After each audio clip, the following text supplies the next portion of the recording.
Hey guys, welcome back. So today I wanted to do a quick little video outlining some of the other authors in the horror genre, outside of Stephen King and Joe Hill. We'll keep those for a separate video. But yeah, I find the horror genre gets neglected a little bit on BookTube. I don't see a whole lot of content out there covering some of the books.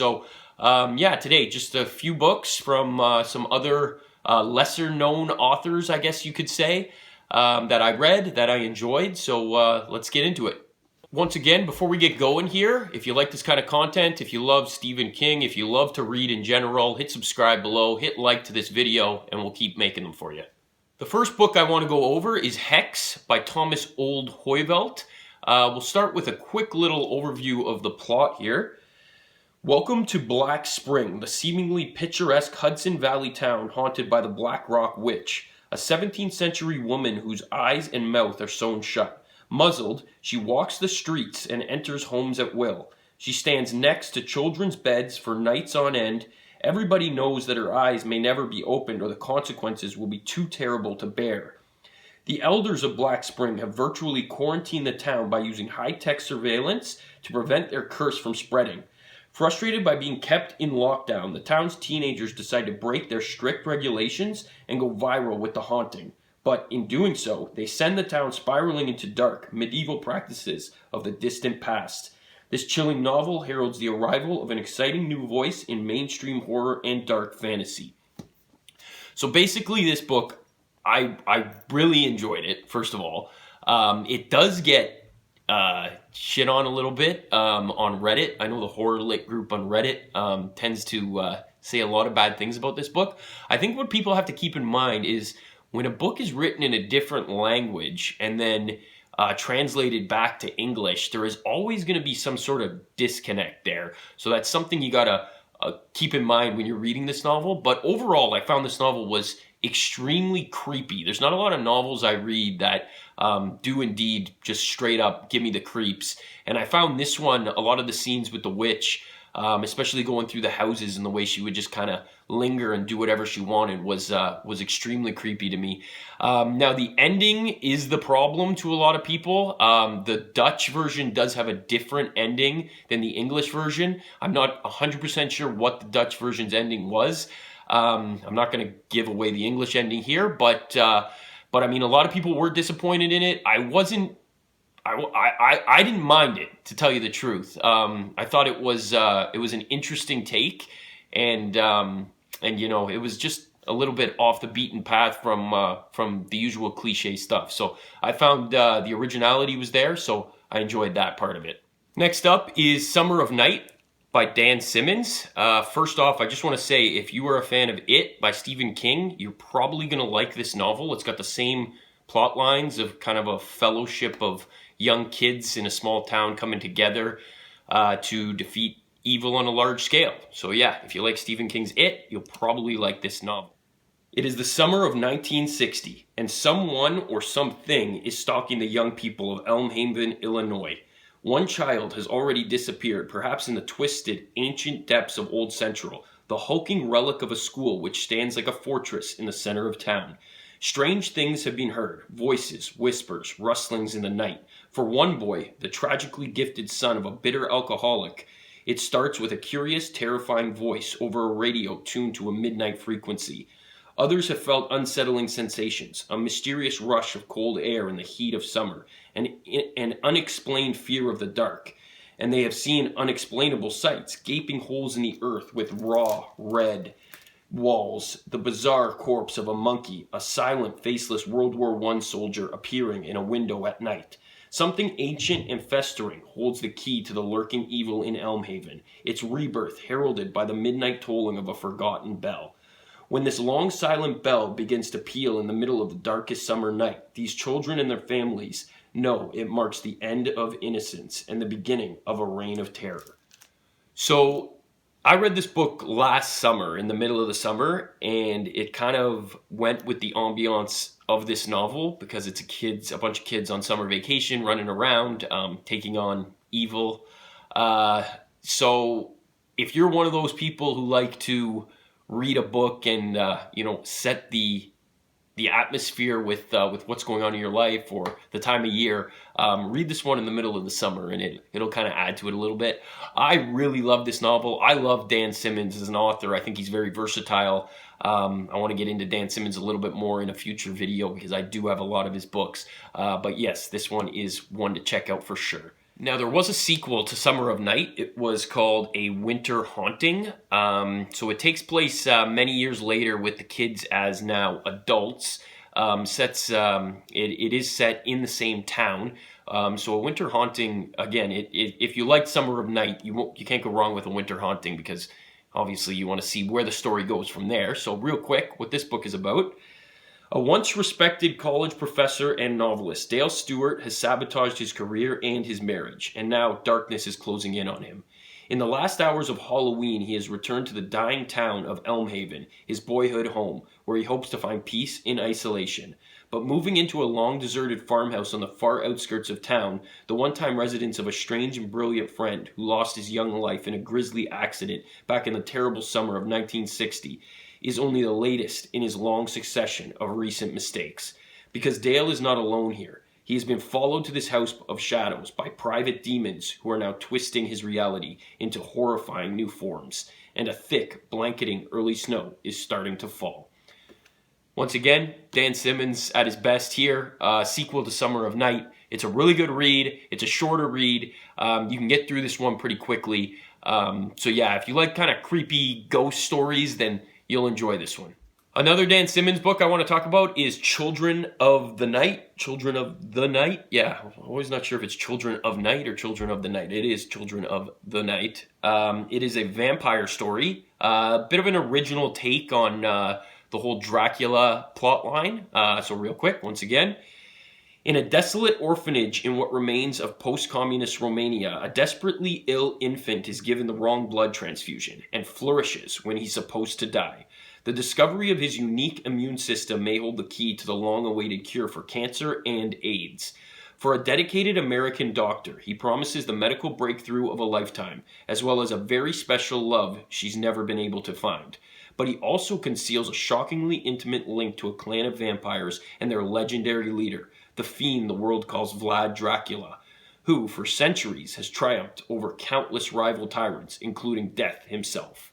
So yes, once again, an original take on the vampire genre. If you're into that, check this one out. A little tidbit as well, to follow up on my last two books. There is a character from Summer of Night and A Winter Haunting that makes an appearance in this novel. So if you like the whole connecting of novels type thing, it's a little treat for you. So read the other two first is what I'm trying to say, and then check this one out after. Next up is the first and only book I've read so far from Richard Lehman, Funland. This novel I really did enjoy. I wouldn't recommend this one for kids though. It was a bit of a dark novel, also a very erotic novel. Richard Lehman seems to love to describe the female body in a very detailed way. So yes, I wouldn't recommend this one for children of too young an age. So basically, real quick, the Funland amusement park provides more fear than fun these days. A vicious pack known as the Trolls are preying on anyone foolish enough to be alone at night. Folks in the area blame them for the recent mysterious disappearances, and a gang of local teenagers has decided to fight back. But nothing is ever what it seems in an amusement park. Behind the garish paint and bright lights waits a horror far worse than anything found in the freak show. Step right up, the terror is about to begin. So yes, if you are a fan of the whole setting of, amusement parks, kind of what comes to mind for me is Joyland from Stephen King. If you liked that one, this one's definitely one to check out. It was a good experience. I would definitely read more Richard Lehman. I look forward to reading more Richard Lehman. So yes, Funland was a page turner. This one I got through pretty quick. Okay, and now we will transition into some Grady Hendrix. I just discovered Grady Hendrix last year. First was My Best Friend's Exorcism. First of all, can we just admire the cover? It's supposed to be like a vintage VHS case. So yes, really cool stuff there. I love what he does with his covers. There's always some sort of theme to them. So My Best Friend's Exorcism was the first book by Grady Hendrix that I read, real quick. High school sophomores Abby and Gretchen have been best friends since 4th grade. But after an evening of skinny dipping goes disastrously wrong, Gretchen begins to act different. She's moody, she's irritable, and bizarre incidents keep happening whenever she's nearby. Abby's investigation leads her to some startling discoveries, and by the time their story reaches the terrifying conclusion, the fate of Abby and Gretchen will be determined by a single question. Is their friendship powerful enough to beat the devil? So yeah, it's a very, how do I say it, like teeny bopper take on the possession, exorcism genre. It is a great read. It's kind of, I say teeny bopper, but not really. Like, it kind of has that vibe to it, but then when you get down to it, when you get down to the meat and bones of this thing, you kind of sit there and say, like, I don't know if this one is exactly for teenagers. So yeah, it's a good little mix in that regard. I think Grady Hendrix does a good job keeping you immersed in his novels, and definitely keeps you coming back. Because the next one I'm going to go to is Horror Store. I just read this one. I finished it last week. A very thin novel. It's like 200 some odd pages. Again, as we admire the cover here, it's supposed to be like a IKEA catalog, as you can see. Really cool stuff what he does there. So let's take you through quickly what this one's about. Something strange is happening at the Orsk Furniture Superstore in Cleveland, Ohio. Every morning, employees arrive to find broken Kering bookshelves, shattered Glands water goblets, and smashed Lirapip wardrobes. Sales are down, security cameras reveal nothing, and store managers are panicking. To unravel the mystery, 3 employees volunteer to work a 9-hour dusk-till-dawn shift. In the dead of the night, they'll patrol the empty showroom floor, investigate strange sights and sounds, and encounter horrors that defy the imagination. A traditional haunted house story in a thoroughly contemporary setting, Horror Store is designed to retain its luster and natural appearance for a lifetime of use. Pleasingly proportioned with generous French flaps and a soft-cover binding, Horror Store delivers the psychological terror you need in the elegant package you deserve. So yes, everything about this has the whole experience of an IKEA-type store. So it is a haunting story, a ghost story, in a sense. Really cool stuff here. It's very original, and it's a page turner. So, like I said before, this one won't take you long to get through. You can probably read it in a day or two. Okay, and to round it out, we're going to talk about The Chrysalis by Brendan Deneen. This one I just randomly bought at an Indigo. I didn't know much about it. I was just wandering around, and I picked it up. I thought it was interesting, and it was so-so. I'll give it that. It didn't blow me away, but it was an okay novel. Real quick, just to go over the premise. Barely employed millennials Tom and Jenny Decker have to grow up fast when they lose their cheap Manhattan apartment. Leaving the city is hard, but the blow is softened when they stumble upon a surprisingly affordable house in the suburbs. For Tom, the bills, the mortgage, and Jenny's unexpected pregnancy add up to terror. He's not ready for this kind of responsibility. Then he finds the thing in the basement. It makes him feel like a winner, even as it scrambles his senses. A new job soon has him raking in the big bucks, enough that Jenny can start making her entrepreneurial dreams come true. The Deckers' dream home conceals more than one deadly secret. As Tom's obsession with the basement grows, Jenny realizes that to save her family, she must expose everything before it destroys them all. No one ever really wants to grow up, but sometimes behaving like an adult is the only way to survive. This one I pretty much picked up because of the whole setting in the suburbs. To me, any movie or novel that takes place in like a small town or the suburbs is just instantly piques my interest. So I picked this one up. It was a blind buy. Didn't know anything about Brendan Deneen. He did a pretty good job with it.